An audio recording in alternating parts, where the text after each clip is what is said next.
Eins og flestir vita samþykkti Alþingi í dag að hefja aðildarviðræður við Evrópusambandið og í hugum margra þetta svartur dagur í sögu þjóðarinnar, meðan aðrir segja að þetta vera mikla gleðistund og muni hafa jákvæð áhrif á framtíð Íslands.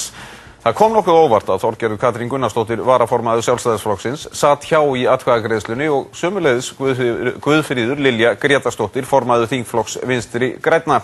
Þær Þorgerður og Guðfríður Lilja verða gestir okkar síðar í þættinum.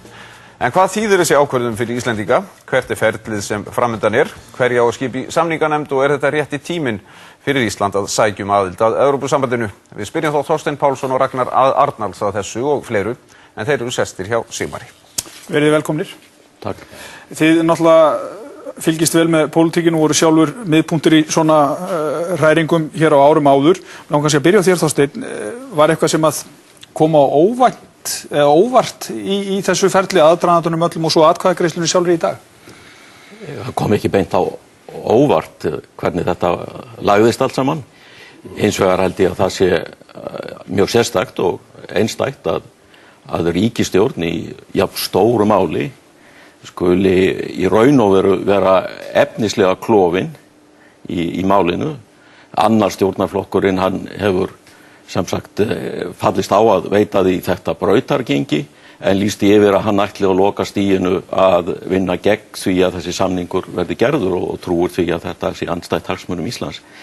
Þannig að þó að þetta sé ánægjuleg niðurstaða og góð og maður vonast til þess að hún leiði til þess að tryggja stöðu Íslands í alþjóðasamfélaginu og ég lít svo á að þetta sé mjög rökrétt og eðlilegt framhald að veru okkar í Atlantshafsbandalaginu og kannski næsta mikilvæga skref sem við stígum í framhaldi af þeirri stóru ákvörðun sem við tókum þá, sem var stærsta utanríkispólitíska ákvörðun sem við höfum tekið. En það ekki sopið kálið þó í hausuna sé komið og það ástæðan sem sagt þessi klofningur, efnislegi klofningur innan ríkisstjórnarinnar málið. Var þetta í bókinni fannst þér? Varst þú búinn að lesa þetta svona eða voru einhverjir ákveðnir þingmenn sem komu þér á óvart þarna í dag? Nei, þetta kom mér ekkert svo mjög á óvart með við það sem hefur komið fram undanfarna daga og ég alveg sammála Þorsteini að þetta var þetta í raun og veru mjög óvenjuleg og sérkennileg afgreiðsla máls, stjórnarmáls. Og það stendur þetta upp úr þessum degi að það umboð sem Alþingi veitir, það ákaflega veikt. Það eru bara 33 þingmenn af 63 sem greiða tillögunni atkvæði á endanum. Og af þessum 33 þá liggur fyrir og flestir þeirra listuði beinlínis yfir í umræðinum ítarlegum rökstuðningi 7 talsins sem ekki styðja það að vísu að þessi sóttum aðild en vilja ekki að Ísland gangi í Evrópusambandið. Þannig að sem sagt, sá fjöldi sem tekur þátt í því að senda þessa aðildar umsókn til Evrópusambandsins en gerir það með hálfum huga að því leyti að hann ætlast ekki til að það leiði til jákvæðra niðurstöðu, heldur andvígur málinu. Hann langt fyrir neðan helming þingsins.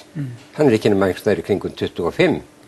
Þannig að þetta þetta mjög óvenjulegt og hitt þetta líka að fannst mér við þessar aðstæður að þjóðaratkvæði skyldi vera hafnað, það munaði á þessu mjög litlu og skakkaði nú eiginlega því minnsta sem getur skakkað. Og tvöfalda þjóðaratkvæðagreiðsla? Já, að stefnumótunin, það að segja hvort það yrði farin þessi vegferð, að henni hafnað, þó liggur það fyrir að í öllum skoðanakönnunum sem fram hafa farið, að nær öllum frá áramótum, þá meiri hluti þjóðarinnar andvígur því að við göngum í Evrópusambandið og svo var nýleg skoðanakönnun sem sagði að 3/4 hlutar þjóðarinnar vildu að hún fengi að greiða atkvæði það hvort við ætlum að sækja þannig að sem sagt þjóðin var tilbúin til þess að taka þátt í því að ákveða hvað gert yrði.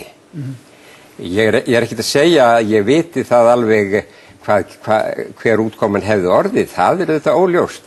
En að hafna því undir þessum kringustæðum þetta mjög óvenjulegt og ég held að þetta sé svona örugg vísbending það. allur þessi málatilbúnaður og hvernig að þessu staðið, þetta eins og formaður Flokksins sagði í dag, sko, þetta er klúðursleg byrjun á flokknu og löngu ferli og ég held að það geti ekki endanum á eitt vega. Þetta verður þetta kolfellt á endanum í þjóðaratkvæðagreiðslu eftir að við erum búin að eyða svo sem er svo 2-3 milljörðum í allt þetta ævintýri. Já, mér langar aðeins að... En það er bara aðeins út af þessu, þetta er út af fyrir sér rétt að þetta er mjög naumur meirihluti og það er veikt. En ég held samt að staðan sé svo að þessar atkvæðatölur segi ekki alveg alla söguna, meðal annars vegna þess að forystumenn stjórnar andstöðuflokkana tveggja, þeir lýstu ekki efnislegri andstöðu við aðild Íslands að málinu. Þeirra andstaða byggðist miklu meir á því að ríkisstjórnin var ekki tilbúin til að koma til móts við stjórnarandstöðuna það hvernig ætti að standa að atkvæðagreiðslunni þjóðaratkvæði og bindandi eða úrslita vald þjóðarinnar sjálfrar í lokin. Þannig að það var andstæða þeirra byggðist meira á þessum formlegu ástæðum. Þannig að ég held að ekki meira. Þannig að ég held að það sé í raun breiðari stuðningur við málið í þinginu en atkvæðatölurnar segja til En það breytir ekki því að þetta er afar erfið byrjun og gerir allt framhaldið flóknara. Mér langar aðeins að staldra við þetta að því að úr því að ríkisstjórnarflokkarnir ekki sammála það hvar málið í raun og veru enda. Hvaða vandkvæði verða þá við samningsferlið út af því? VG er á móti aðild og Samfylkingin vill fara inn. Já, ríkisstjórnin tók tillögu stjórnarandstöðunar vegvísi í þessum viðræðum að mjög verulegu leyti upp. Það er ýmsir ágallar á þessum vegvísi og ég er ekki sáttur við allt sem í honum en það var þó mikilvægt framfaraspor að utanríkisnefnd hún féllst á þessar hugmyndir stjórnarandstöðuflokkana vegvísi í umræðunum og þar er skýrt kveðið á hvernig á að standa að viðræðunum, hverja á að kalla til og samkvæmt því þá felst í þessari ákvörðun að það verða kallaðir til bæði fulltrúar hagsmunahópa en líka allra flokka í þinginu. Þannig að ef stjórninni tekst að byggja upp breiðari trúnað og breiðari samstöðu meðferð málsins henni tókst í dag, að þá hef ég trú á því að þetta mál muni vinnast á lokum því að það eru svo augljós og skýr rök fyrir því að við göngum þarna inn. En því miður þá fór minna fyrir röksemdafærslunni fyrir inngöngunni vegna þess að ríkisstjórnin var ekki aðstöðu til að færa fram rökina því að annar stjórnarflokkurinn var andvígur þeim og hún gat því ekki fært fram rökin fyrir málinu og það er auðvitað alveg ógjörningur að halda málinu áfram í þeirri stöðu menn er að teppa í mikla tvísýnu með því móti. Er það ekki þannig Þorsteinn að rökin þau hafa langsamlegu mestuleyti verið þau að krónan sé orðin ónýt og við verðum að huga gjaldeyrismálunum og við verðum að taka upp evru og samt er það svo að það eru engar horfur á því að það verði neitt rökrænt samband næstu 10 árin á milli Evrópusambandsaðildar og evru vegna þess að við uppfyllum ekkert skilyrði. Við höfum aldrei uppfyllt neitt öll skilyrðin samtímis síðan að evran var sett á flot og staðan í þeim málum hefur farið versnandi. Þannig að það er þegar verður að veifa þessu framan í fólk að þetta hjálpa okkur að taka upp evru og svo framvegis, þá er það bara algjör tálbeita. Það er bara verið að veifa þessu framan í fólk til þess að gera það hlýtt því að við göngum þarna inn, en það fylgir ekkert í kjölfærið.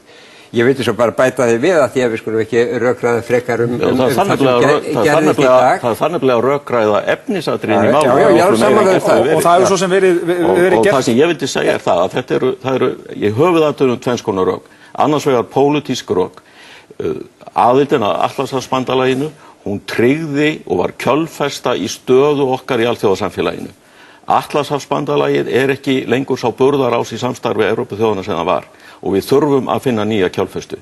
Það eru hinn pólitísku rök og hinn pólitíska nauðsyn sem kallar á aðild okkar og gerir þessa ákvörðun að rökréttu framhaldi af ákvörðuninni inngöngu í Atlantshafsbandalagið. Hitt eru efnahagsleg rök, meðal annars vegna þess að við getum ekki búið við þessa krónu lengur og takið það tíma og sé ljóst að það taki tíma, þá því meiri þörf á að taka þessa ákvörðun fyrr og hraða ferlinu því að hver mánuður sem við missum í því að geta búið atvinnulífi og launafólki í landinu, gefa þeim gjaldmiðil sem má treysta og samkeppnishæfur, hann dýr í baráttu okkar fyrir að koma hagvexti í. En það ekki þannig, Þorsteinn, að margir í þínum flokki eru mjög spenntir fyrir því að taka innhliða upp aðra mynda því þeir sjá að við getum ekki tekið upp evruna kannski næstu 20 árin eða 30 árin, en það að við göngum þarna inn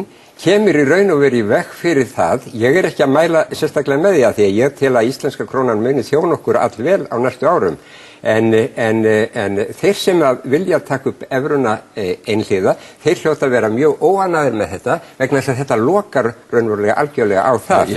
Ég held að svo umræða var mjög holl og góð og einhliða upptöku evru en það óraunhæft. Eini möguleikin til þess að gera þetta með raunhæfum hætti og tryggja það að launafólkið í landinu og atvinnufyrirtækin búið til samkeppnishæfa mynt að ganga inn í myntbandalagið og við megum ekki gleyma því að vegna bara líffræðilega takmarkana í sjónum þá mun sjávarútvegurinn ekki skapa hér hagvöxt.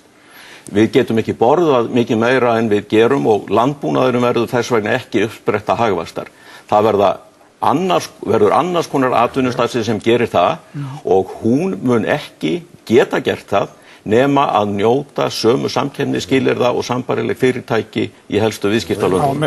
Að þetta algjörlega óhjákvæmilegt skref að stíga ef við eigum að auka hagvöxtinn og reisa efnahag landsins við á ný. Það hefur verið mikið talað nákvæmlega efnisrökin öll og það hefur kannski ekki farið mikið fyrir henni síðustu daga því að menn hafa verið að deila svolítið formið, sko. En mér langar samt að staldra áfram við daginn vegna þess að það var margt merkilegt í dag til að mynda það að Jón Bjarnason sem ráðherra í ríkisstjórninni og fer nú væntanlega með veigamikið hlutverk í þessum samningaviðræðum öllum, eða minnst okkursti stór hluta þessu sem fellur undir sjávarútvegsráðuneytið og landbúnaðarráðuneytið, hann greiðir atkvæði gegn þessari hugmyndum aðild. Hver staða hans í ljósi þess? Hún mjög sterk af því að hann gerir sér auðvitað grein fyrir því að Evrópusambandsaðild auðvitað fyrst og fremst mjög mikið efnahagslegt áfall fyrir sjávarútveginn og fyrir landbúnaðinn. Og ég veit það að hann hefur fólkið í sjávarútveginum og fólkið í landbúnaðinum alveg fullkomlega með sér í þessu að vera það á móti. Hann greiða atkvæði gegn eigin tillögum að segja. Já, hann flutti ekki þessa tillögu, hann tók það fram áður en ríkisstjórnin var mynduð að hann myndi greiða atkvæði á móti þessu og hann er fullkomlega samkvæmur sjálfum sér. En þeir sem aftur á móti greiða atkvæði með aðild en ætla ekki að samþykja aðild þegar þar að kemur og á móti því að við göngum inn í Evrópusambandið, þeir eru ekki sjálfum sér samkvæmið að mínu áliti. Ég segi það alveg hreint út og ég segi það líka að það sækir engin þjóð aðild að Evrópusambandinu sem að ekki vill gangi í Evrópusambandið. Það þetta sem svo undarlegt í málinu að þegar að meirihluti þjóðarinnar sýnir sig í skoðanakönnunum að vera á móti þessu, að þá verið að reyna að tróða okkur þarna inn. Ég viss það að þú getur farið yfir allar Evrópuþjóðirnar sem hafa sótt aðild að Evrópusambandinu og það hefur engin þjóð sótt aðild við svona undarlega kringumstæður. Það hafa alltaf verið öryggir þingmeirihlutar á bakvið umsóknir og auðvitað mikill vilji hjá viðkomandi þjóðum að ganga inn. Samt er náttúrulega að þjóðir hafi hafnað aðildarsamningi. Noregur náttúrulega skýrir sér það. Ég út af fyrir alveg sammála Ragnar í þessu að þetta mjög óvenjuleg aðstaða og ég líka sammála því að menn eiga ekki gangi í Evrópusambandinu menn vilji það. Það er út af fyrir sig alveg grund. En hvað segir þá afstöðu Jóns Bjarnasonar í dag? Þetta mjög sérstakt í svipinn man ég nú ekki eftir nema einu atviki að ég held að það verið 1969 þegar einn af ráðherrum Alþýðuflokksins greiddi atkvæði gegn nýjum verðlagslögum og frjálsri verðmyndun sem sú ríkisstjórn var með og hans eigin eða samflokksmaður í ríkisstjórn var með í þinginu. Það kom á óvart, það var svolítið rætt það hvort hann ætti að segja af sér, hann gerði það ekki en ég alveg vissum að viðskiptaráðherrann sem flutti frumvarpið og átti að framkvæma lögin hefðu greitt atkvæði gegn þeim að þá hefði hann orðið að víkja því að þingið hefði ekki sagt sér við það að maður sem var andvígur lögunum ætti að framkvæma þau og það kannski svolítið sú staða sem upp í dag, hvernig á ráðherra sem andvígur aðild að Evrópusambandinu að bera ábyrgð á samningum viðkvæmasta hlutann í samningunum. Já, hann auðvitað vel fallið til að gæta hagsmuna landbúnaðar. Ég ekkert að draga það í efa, en ég nú þeirra skoðunar að þó að þetta sé erfitt bæði fyrir sjávarútveginn og landbúnaðinn, þá eru líka í þessum miklir kostir og þegar við metum heildarhagsmuni þjóðarinnar, að þá engin vafi það að þeir eru meiri heldur en ókostirnir og þess vegna mikilvægt að þeir stýri þessum viðræðum sem raunverulega vilja fara í þá vegferð og menn eiga auðvitað ekki að gefa sig í það að stýra viðræðum aðild ef menn eru andvígir þá eiga menn að taka hinn pólinn og berjast gegn því. Ragnar nefndi hérna áðan að þetta tæki 2-3 ár, kostaði 2-3 milljarða minni með að þú hafi sagt, ertu sammála þeim tímaramma sem hann að nefna hérna og upphæðunum? Já, ég held að þetta gæti tekið skemmri tíma. Það eru þarna nokkrir þættir sem eru erfiðir og það eru sjávarútvegsmálin, landbúnaðarmálin og svo aðildin að myntsamstarfinu og þetta verða að mínu mati erfiðustu kaflarnir í viðræðunum og geta tekið nokkuð tíma. Hitt á að vera nokkuð fljótlegt. Þannig að ég hefði haldið að við gætum náð þessu á 18 mánuðum eða 2 árum en aðalatriðið það að það sé gengið skipulega til verks og menn byrji frá fyrsta degi að byggja upp traust og á því sem að gerast og reyna að tryggja breiðari samstöðu því að það mjög mikilvægt hver einustu þjóð og ekki síst smáum þjóðum að menn reyni að ná sem breiðasti samstöðu í utanríkismálum því að styrkur okkar út á við skipt byggir mikið á því að samstæðan sé breið. Það var samstæða 3 flokka sem lá til grundvallar utanríkisstefnunni með aðildin Atlantshafsbandalaginu á sínum tíma og það mikilvægt að reyna að byggja þá breiðu samstöðu upp núna frá fyrsta degi eftir að þessa ákvörðun hefur verið tekin. Heldur þú að þetta mál eins og sumir þingmenn hafa verið að tengja saman kom eitthvað inn á Icesave-samningana? Er líklegt að ef við samþykjum ekki Icesave-samningana þá hafi það áhrif á það hvernig þessar umsóknir tekið út? Jú, það nú að þetta æði margir sem skynja töluvert tengsla milli þessara mála út af því að þetta voru það Evrópusambandsríkin sem knúðu okkur til þess að fara inn á þessa Icesave-samningabraut. Sko, það þetta viðurkennt af öllum og vita allir. Þannig að það eitt með öðru sem getur flækt þetta mál en að því að við vorum að tala hvað þetta tækja langan tíma þá sagði Össur bara fyrir fáinu dögum síðan að þetta tekur 2,5-3 ár. Hann sagði það, þannig ég trúi því nú að það tæki nú ekki skemmri tíma og ég alveg klár á því að allt þetta tala evruna að það mun taka svona 10-20 ár í það minnsta. Þannig að hún ekkert handa við hornið? Nei, það svona svo, en ég vildi bara bæta því við að því það líður svo... Því meiri ástæði til að hraða verkinu ef það tekur langan tíma. En ég vildi bara bæta því við að svona í framhaldinu, þegar við hugsum það sem gerist á næstu 2-3 árum, þá finnst mér að því við erum nú hérna í sjónvarpssal, þá finnst mér mjög þýðingarmikið að fjölmiðlar átti sig nú loksins á því að þeir verða að gæta jafnræðis þegar að þessar 2 fylkingar takast á núna í aðdraganda þjóðaratkvæðagreiðslu sem verður eftir 2-3 ár.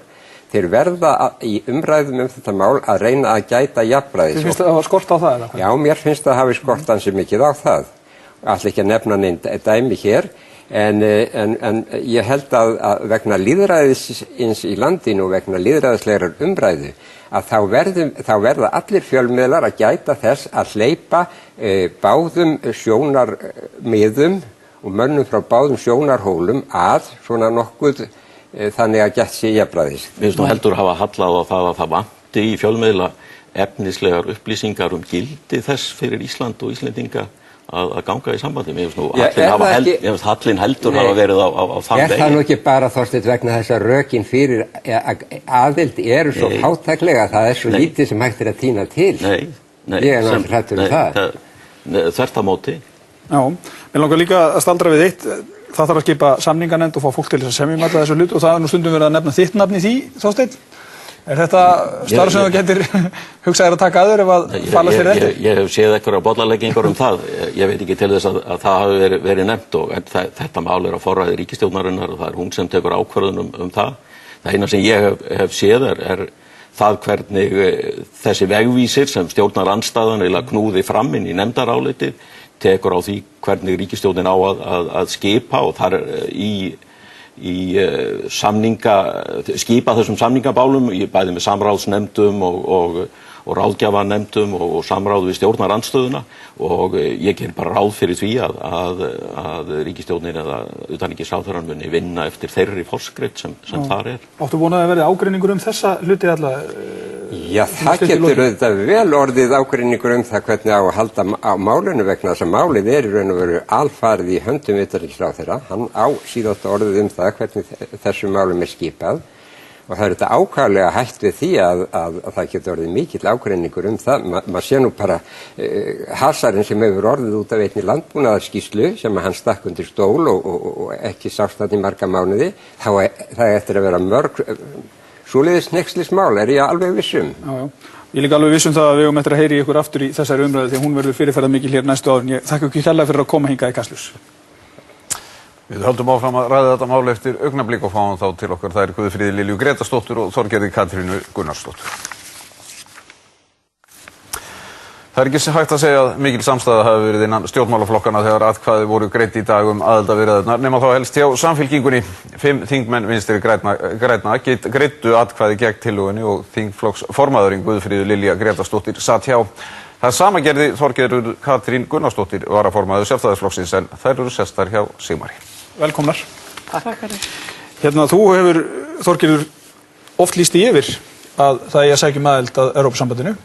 Þú fyrst tækifæri til þess að greiða því atkvæði í dag en þú gerðir það ekki og sast hjá. Hvers vegna? Já, ég satt hjá vegna þess að mér finnst ríkisstjórnin að vissuleyti hafa sýnt ákveðinn fruntaskap, óbilgirni í þessu máli öllu og felldi meðal annars, ríkisstjórnarflokkarnir felldu meðal annars tillögu okkar sjálfstæðismanna, ekki bara tvöföldu þjóðaratkvæðagreiðsluna, heldur líka það að taka af allan vafa. Maður skynja það auðvitað að það mikill vilji hjá öllum stjórnmálamönnum að þjóðin hafi raunverulega lokaorðið, en við hefðum átt að taka í dag allan vafa því að við vildum öll bindandi þjóðaratkvæðagreiðslu. Þannig að ég satt hjá vegna þessa, en síðan það sem má líka draga fram og mér finnst mikilvægt að koma fram, reynda að koma fram hérna hjá Þorstinni áðan, að frá því að ríkisstjórnin lagði fram sína tillögu, hún var algjörlega vanbúin svo tillaga og greinilegt að henni hefur verið þjóstnaði gegnum ríkisstjórnina, að þá eftir að tillagan kom til utanríkismálanefndar undir forystu Árna Þórs Sigurðssonar, formanns utanríkismálanefndar, að það má segja að tillagan hafi breyst og tekið jákvæðum stakkaskiptum. Það er að segja að það var tekið mjög mikið tillit til tillögu okkar sjálfstæðismanna og framsóknarmanna og það kom inn loksins að hluta til að minnstakosti vegvísir hvernig við ætlum að vara þessa leið. En ég hefði að sjálfsögðu vilja sjá ríkisstjórnina sína stórhug, sína reisn í þá veru að ná sem mestri sátt í þessu grundvallamáli okkar Íslendinga. Það þýðir ekki að segja að þetta sé bara atkvæðagreiðsla atkvæðagreiðslu. Ef að við þingmenn getum tekið ákvörðun það að fara í aðildarviðræður þá getur þjóðin það líka. Já, mér langar að samahátt að spyrja þig. Ég held að það hafi nú flestir átt vona því að þú myndir segja nei þetta í dag, en þú gerir það ekki. Jú, það er rétt. Ég er andvíg aðild að Evrópusambandinu og hef margítrekað það skoðun mína undanfarna daga, vikur og mánuði. En ég satt í utanríkismálanefnd og ég tek undir með Þorgerði Katrínu þar að það var mjög gott að þessi vegvísir var til, mjög ítarlegt nefndarálit, ítarlegur vegvísir fyrir þessar aðildarviðræður sem að ég tók mikinn þátt líka í að búa til og er mjög sátt við mjög margt sem þar er gert og hvernig eigi að fara að þessu ef til þess kemur. Ég er að segja þessu líka mjög fylgjandi því að þjóðin greiði svo atkvæði í lokin. Ef úrverður samningur að þjóðin fá að greiða atkvæði hann og þess vegna er ég mjög erfitt með að vera andvíg nákvæmlega þessu uppleggi, hvernig þetta er hvernig á að vinna þetta í framhaldinu og þjóðin fá að greiða atkvæði í lokin. Það sem að ég hins vegar sagði, ég gerði fyrirvara þetta nefndarálit vegna þess einmitt að mér fannst að í svona risastóru afdrifaríku máli sem auk þess mjög kostnaðarsamt, mun kosta gríðarlega vinnu líka í öllum ráðuneytum, núna á niðurskurðartímum, að þá ætti það að vera þjóðin sem að segði hvort hún vildi leggja upp í þetta ferðalag. Vegna þess að það er alveg rétt sem hér kom fram áðan að það hefur ju alltaf verið þannig, vanalega er það þannig þegar þjóðir sækjum aðild að Evrópusambandinu. það er það vegna þess að þeir vilja ganga þar inn. Það er ekki vegna þess að þeir vilja bara svona sjá svona hvað er í pakkanum, þar að segja vegna þess að ef lögð er raunveruleg vinn í það að upplýsa okkur öll sem mest, og það held ég einmitt að þjóðaratkvæðagreiðsla geri á þessum tímapunkti.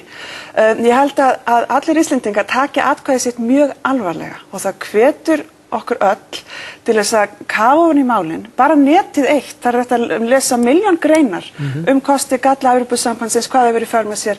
Það liggja fyrir aðildarsamningar annarra ríkja, það liggur fyrir hvers eðlis Evrópusambandið er og hvað þetta hefur í grófum dráttum í för með sér. Og það held ég að sé hluta þessu fyrsta skrefi við að upplýsa samfélagið allt.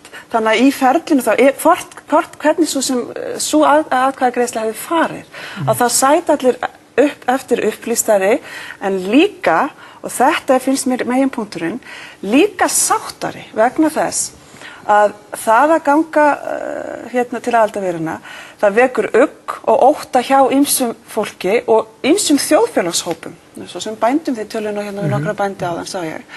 Og ég held að fyrir alla, þar sem þetta er bæði með uppsvipta vonar og ótta, fyrir alla er það ásættanlegra og betra að ganga til þessa verks, vitandi það að þjóðin, hún skar upp sinn dóm, og það sé, ef að þjóðin hefði ákveðið að ganga í þetta, þá væri það betra fyrir alla og það er líka skýrari umboð. Það kom margótt fram á fundum með mitt utanríkismálanefndar, meðal annars í máli utanríkisráðherra, að það væri miklu betra að fara til Evrópusambandsins með breiða samstöðu í farteskinu. Og það er þess vegna, finnst mér svo þungbært að sjá það, viljandi það að fara í aðildarviðræður, því ég tel mikilvægt að við tökum það skref, meðal annars til þess að útkljá málið á endanum, þannig að hættum að tala um það í vitingarætti. Og svo líka finnst mér núna gott að Samfylkingin hefur ekki lengur einhverja fjarvistarsönnun í umræðum efnahagsmál, nú getur hún ekki lengur bara bent á við þurfum að fara og sækja aðild að ESB, hún þarf að fara að svara spurningum og setja fram lausnir í efnahagsmálum, gott og vel. En ég hefði viljað sjá þessa breiðu samstöðu og utanríkisráðherra kallaði eftir henni, en ríkisstjórnin var ekki að teygja sig í átt til okkar í stjórnarandstöðunni, heldur miklu frekar þjösnaðist áfram, og það var oft á tíðum mjög sársaukafullt að sjá þess að ágætur vin okkur í Vinstri grænum horfa upp á það hvernig þeir voru dregnir áfram. Það má ekki alveg segja það sama ykkur sjálfstæðismenn. Það eru margir sjálfstæðismenn sem að vilja ganga miklu lengra heldur en gengi í dag. Við sáum þetta líka með borgarahreyfinguna. Þar var fólk að greiða einhvern veginn atkvæði sem að kannski samræmdist ekki alveg því sem að það hefði sagt áður. Og má þó ekki segja að þessi atkvæðagreiðsla í dag hafi verið svolítið áfellisdómur yfir pólitíkinni sem að skipti sér alltaf upp í stjórn og stjórnarandstöðu sama hvert málið er. Já, í þess vegna held ég að verkstjórnin sem er svo margumtöluð og þátt að sýna hér verkstjórn, nýja verkstjórn, nýtt vinnulag frá 1. febrúar. Ég bara sé ekkert nýtt við þetta og ég er alveg sammála, ég held að það sé svolítið ákallu það að breyta hér vinnubrögðum. Ríkisstjórnin undir forystu Samfylkingarinnar, undir forystu Jóhönnu Sigurðardóttir er ekkert að gera til þess að breyta þessu verklagi. Miklu frekar setur alla klyfjarnar á Steingrim Jóð og Vinstri græna, þannig að ég held að í dag, ég náttúrulega veit ekkert borgarahreyfinguna hvernig þau hafa hugsað eða aðrir, ég ætla samt að fullyrða það að allir þingmenn Sjálfstæðisflokksins greiddu atkvæði eftir sinni bestu samvisku og sannfæringu. Það var ekki dregin einhver lína, einhver flokkslína, það voru allir þingmenn Sjálfstæðisflokksins. En heldur það sé ekki fleiri, heldur Ragnheiður Ríkharðsdóttir inn í þingflokknum sem að vilja sækja aðild? Þú verður átt á því að allir taka sína ákvörðun út frá þeim forsendur sem liggja fyrir. Ég gerði það, Ragnheiður gerði það og allir aðrir í þingflokki Sjálfstæðisflokksins. Á sama hátt verður svolítið skrítið fyrir ykkur í VG að framhaldið lítur að vera svolítið óþægilegt fyrir ykkur. Þið eruð í aðildarviðræðum sem að þið viljið í raun og veru ekki vera í. Þið eruð að stýra málaflokkun sem að skipta mjög miklu máli í þessu sambandi og samt er andstaða í þessu málaflokki ykkar megin frá. Hvernig ætlið þið að klára þetta næstu 2-3 ári? Býðum nú aðeins við, vegna þess að við verðum að halda þetta til haga. Að það eru heilmargir Evrópusambands andstæðingar sem vilja samt ganga þessa braut, einmitt til þess að fá að lokum niðurstöðu. Þetta mál er búið að hanga hér yfir okkur í fleiri misseri og það er í rauninni orðið sjálfstætt vandamál hvernig þetta tekur yfir alla umræðu, tekur yfir pólitíska gjörninga og kemur í veg fyrir að við einbyttum okkur þeim brýnu úrlausnarefnum sem að verður að vinna.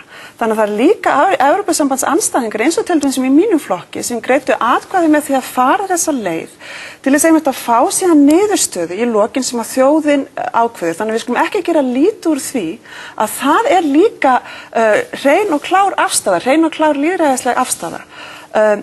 Varðandi, ég verða að fá að koma inn á þetta með þjösnaskapin vegna þess að sjálfstæðismenn hafa jú hrósað mjög starfi utanríkismálanefndar undir forystu Árna Þórs Sigurðssonar. Ég geri það í sífellu. Og það var teygt sig mjög langt til þess að einmitt að nálgast þeirra viðhorf og taka inn þeirra sjónarmið. Þannig að mér finnst það ekki alveg sanngjarnt. Svo langar maður að koma inn á það, hérna var talað áður Jón Bjarnason.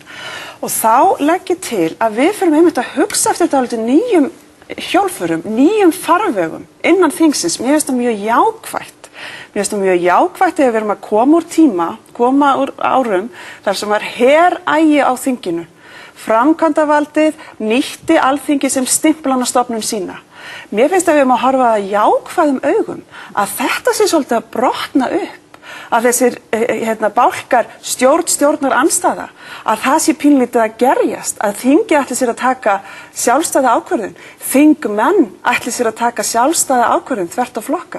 Vegna þess að hvað var hluti af hruninu? Jú, það var einmitt þar að allar tillögur stjórnarandstöðu, meðal annars Vinstri grænna, sem að hefði svo sannarlega geta hjálpa okkur mjög við að fyrirbyggja þetta hrun, þar voru alveg leiðfeldar eða ekki teknar til umræðu. Þú ert í flokki sem er svo eindregið á móti aðild og þú þekkir nú gagnrýnina í grasrótinni ykkar. Já, að sjálfsögðu gerir ég það og ég skil vel. Er það ekki líka partur af þessu nýja að menn standi við það sem þið lofa í kosningabaráttu? Jú, ég skil vel að þetta sé þungbært okkar félögum. Að sjálfsögðu það. En eins og Ásmundur Einar Daðarsson, hann frábæri og öflugi nýji þingmaður okkar bóndi, 26 ára gamall, sagði í ræðustól sjálfur í dag. Hann sagði við skulum ekki hengja haus í dag. Nú baráttan framundan.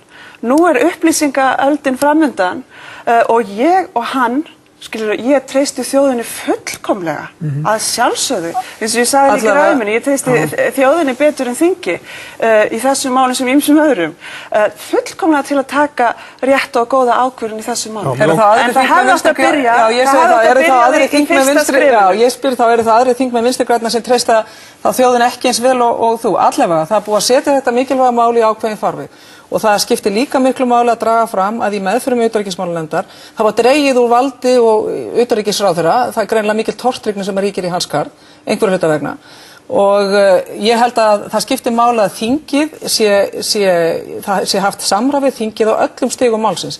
En ég hefur sjálfur sér eftir þennan dag ekki miklar áhyggjur af þessu máli. Þetta mun fara í þennan upplýsta farveg, við munum draga allar borðinu og svo framvegis. Það mál sem maður hefur náttúrulega miklu meira áhyggjur af er ISAF-máli sem að verður tekið fyrir í næstu viku. Og þá verður auðvitað áhugavert að sjá hvort að Vinstri grænir, hvort að þeir ætla að halda áfram að bera klyfjarnar eða hvort að þeir ætla að taka upplýsta ákvörðun það að breyta þeim samningsströmmum sem að fyrir því þau eru óásættanleg sem fyrir Mér langar samt það finnst mér meira áhugjefni núna í dag. Mér langar samt að staldra áfram við þetta vegna þess að Steingrímur J hefur svolítið verið að halda því til haga í þessari umræðu og gerði það líka núna strax eftir að úrslit voru ljós í dag að ef það nást ekki undanþágur snemma í samningsferlinu vegna allra grundvallarhagsmunum sem Ísland ætlar að leggja áherslu á að þá áskilja VG-menn sér rétt til þess að hætta í þessum viðræðum. Er það eitthvað sem að þið getið tekið upp hjá sjálfum ykkur? Nei, sko, mér langar vegna þess að ég reikna með að stopppunkturinn hjá ykkur sé annars staðar heldur hjá Samfylkingunni. Já, alveg ábygglega, en þá nefnilega komum við öðru, vegna þess að hér var að tala að væri mjög slæmt að Jón Bjarnason færi fyrir sjávarútvegs- og landbúnaðarmálum. Ég held einmitt að það sé rosalega gott í þessu ferli að það sé ekki bara eintómir Evrópusinnar, Evrópusambandssinnar sem vilja hlaupa þar inn, jafnvel hvað sem það kostar, heldur einmitt fólk sem með efasemdir, sem er með alveg á hreinu hvaða hagsmuni þau ætla að vernda og verja í gegnum þetta ferli. Þannig að ég held að það getur líka verið gott. Það sem að hér er náttúrulega líka lagt til í þessu nefndaráliti sem að við Þorgerður Katrín einmitt vorum mjög sammála um allir nefndinni. Það er þetta nána og djúpa ferli, samráðsferli og upplýsingaferli við Alþingi, við óleika hagsmunaaðila og við alla stjórnmálaflokka þingsins. Þannig að þetta ferli á að vera þannig að allir koma að því. Allir stjórnmálaflokkarnir sammæltu sig það og ég fagna því sérstaklega að menn áttar sig á það eru ríkustu hagsmunir okkar í sjávarútvegs- og landbúnaðarmálum og þar verðum við að vera sérstaklega á varðbergi. En hvernig hefur við skilja þessi aðeins út af þessum orðum Steingríms, ég finnst þetta að vera alltaf því makalust að setja þetta fram með þessum hætti og það sýnir ennþá hvað þetta hefur verið vanhugsað atlega tillaga hjá ríkisstjórninni allri. Menn hafi ekki hugsað þetta ferli til enda og það var það sem við höfum gagnrýnt líka mikið í meðferðinni allri. Menn hafi ekki hugsað öll stig málsins. Ég held að það sé mjög varhugavert að hætta eftir bara einhvern hluta málsins. Ég held að við verðum og þjóðin núna eftir þessa atkvæðagreiðslu þingsins að hún eigi heimtingu á því að sjá heildarmyndina og eftir því erum við að kalla í dag. Má ekki þjóðin fá úr því að þetta komið svona langt, má þá ekki þjóðin greiða atkvæðasamning á endanum sama hvort sem að ykkur finnst einhvern tímann í ferlinu að sko, við höfum þetta okkar fólk sem var að greiða atkvæði með þessi dag, það var einmitt að greiða atkvæði með því. Það sem bara verið að segja er að þessum hagsmunum mun verða haldið skýrt til haga og hvers vegna það mikilvægt? Það er nefnilega mikilvægt bæði fyrir Evrópusambandsandstæðinga og Evrópusambandssinna en fyrst og fremst mikilvægt fyrir þjóðina að halda þessum hagsmunum til haga í samningaviðræðuferlinu öllu til þess að ef að samningur liggur svo á borðinu að hann sé það svo albesti sem við getum mögulega fengið að það séu harðir samningamenn hjá okkur sem ætla að krýja út allt sem hægt þannig að samningurinn, ef hann verður þá samþykktur í lokin, að hann sé þá svo besti sem að Ísland þó gat fengið. En það kúnstuga við þetta samt að það þegar búið að lýsa því yfir að hálfu Vinstri grænna að þeir ætla að berjast á móti samningnum af því þeir vilja vera fyrir utan. Í rauninni, það skiptir ekki máli hversu góður samningur verður, þeir ætla að berjast gegn samningnum. Þannig að þetta lýsir alltaf þessari þversögn í öllu þessu máli hjá ríkisstjórninni og þess vegna kallar það aftur á af hverju var ekki haft með þeirra samráð við alla stjórnmálaflokka og ekki síst þjóðin í öllu þessu máli. Ég veit úr sammála mig, ég veit að þú ert það, ég ætla ekki að pesta þig í þessu. Ég sammála mig að það er sama hversu góður þessi samningur verður. Við vitum ákveðin grundvallaratriði sem þar verða aldrei. Ísland mun aldrei fá undanþágu frá sameiginlegu fiskveiðistefnunni. Ísland mun aldrei fá undanþágu frá ýmsu í landbúnaðarmálunum. Ísland mun aldrei fá að vera áfram sjálfstæð rödd innan Alþjóðaviðskiptastofnunar, hafa málfrelsi þar og svo framvegis og svo framvegis. Það eru tilteknir hlutir, mjög stóri hlutir sem við vitum að verða ekki í þessum samningi og ýmsir lýðræðislegir þættir líka sem að verða ekki og þess vegna veit ég ef að Evrópusambandið allt í einu tekur upp því að brjóta allar sína reglur, breyta sjálfu sér og koma með eitthvað allt annað hókus-pókuslaust fyrir Ísland og það skulum við kíkja á það með opnum huga. En mér langar að því að þetta er eiginlega búið, mér langar samt að spyrja þig vegna þess að þú sagðir þegar var verið inn að þig eftir afstöðu þinni til ISAF, þá segir þú maður á ekki skila auðu í svona máli, það er alveg að hreinu. En þú skilar í raun og veru auðu í dag í öðru risamáli. Já, er þetta ekki svolítið þessan ekki? Nei, sjáðu til nefnilega. ISAF, svo ákvörðun sem að ég ber sem þingmaður í ISAF-málinu, hún er endanleg. Það fer ekki til þjóðarinnar að lokum. Sjáðu til. Þarna er stigsmunur á, eðlismunur á líka. Ætlarðu að greiða atkvæði? Á endanum, ég mun greiða atkvæði annarkvort með eða móti þessum ISAF-samningi. Það er alveg á hreinu hvað mig var. Þú hefur verið svona frekar mótfallin að hinga til. Já, ég hef verið það. Vertu það bara áfram? En þú veist, það er ennþá að hrúast inn allskyns upplýsingar og en aðeins út af þessu máli, þannig getur þetta líka við þau Vinstri græn sem að studdu þessa til í dag. Auðvitað, þau myndi ekki gera þetta að vera endanleg samþykkt að ganga í Evrópusambandið, guð minn góður, nei, þjóðin á síðasta orðið. Það er annað í þessu ISAF-máli þar sem að ég ber sem þingmaður það ábyrgð eins og allir hinir 63 sem sitja í þessum sal af eða á. En svo líka bara rétt til þess að hnykkja því hjáseta er líka mjög skýr afstaða. Að menn vil ekki stoppa mál en menn finna að því hvernig málinu er fyrir komið og það er þess vegna sem að ég sitt hjá því þessu máli. Já, varðandi þetta ISAF-mál, af því að þið eru, svona það er búið að vera að tala um það að VG séu svolítið klemdri stöðu í Evrópusambandsmálinu. Geta þingmenn VG samþykkt ISAF-samningin eftir að atkvæðagreiðslan í þingin í dag fór svona? Vegna þess að það er óánægja ykkar röðum með að þið samþykkið aðildarviðræði við ESB, getið þið líka farið að samþykkja ISAF? Veistu það, Sigmar, ég held að núna, ef að þú myndir vera nokkra dag í þinginu, þá myndir þú sjá hvað er rosalegt álag á fólki, öllum þingmönnum, og hvað það tekur hlutverk sitt og ábyrgð alveg rosalega alvarlega. Ég fullyrði það að það hvernig Vinstri græn munu greiða atkvæði ISAF mun ekki hafa með þessa atkvæðagreiðslu í dag að gera, heldur munu þau meta ISAF á sínum forsendum vegna þess að þetta er einmitt gríðarlega afdrifaríkt mál og stórt. Þannig að ég legg ekki upp málinn svona, ég held við eigum ekki að gera það allra síst og núna sem örlega ríku tímum í okkar sögu. Takk fyrir komuna. Takk sem leiðis. Kastljósi lokið í kvöld. Við sjáumst síðar. Þökkum fyrir okkur, verið þið sæl.